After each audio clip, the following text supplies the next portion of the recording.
আসসালামু আলাইকুম রহমতুল্লাহ। আমাকে যারা দেখছেন এবং শুনছেন সবাইকে সাদর সম্ভাষণ।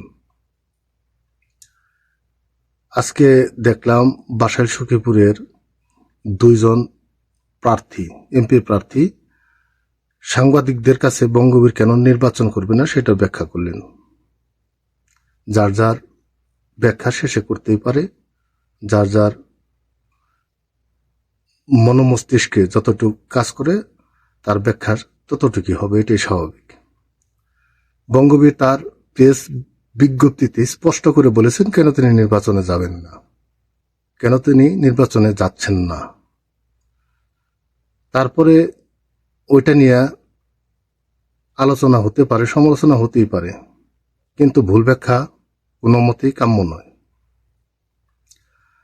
দেশের এই ক্লান্তি লগ্নে যেখানে মব সন্ত্রাসের মাথাচাড়া দিয়ে উঠেছে, সারা বাংলাদেশের আইন শৃঙ্খলা বাহিনীর অস্ত্রলুটের মতো ভয়াবহ ঘটনা ঘটেছে, যেখানে সাধারণ মানুষ প্রতিনিয়ত নিরাপত্তাহীনতায় ভুগছে, সেই সময় গণঅভ্যুত্থানের শহীদদের লাশের উপর দাঁড়িয়ে বঙ্গবীর কাদের সিদ্দিকী নির্বাচনে যে এমপি বা মন্ত্রী হওয়ার ইচ্ছা তার নেই।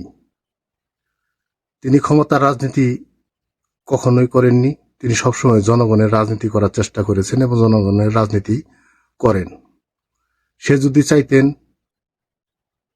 সব সময় সব আমলেই তার চাহিদা থাকা সময়কালে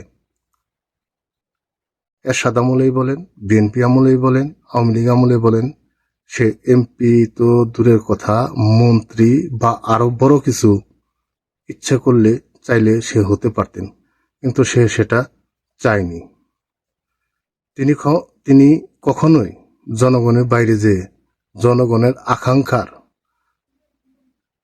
প্রতি সম্মান রেখে সবসময় রাজনৈতিক সিদ্ধান্ত গ্রহণ করেছেন।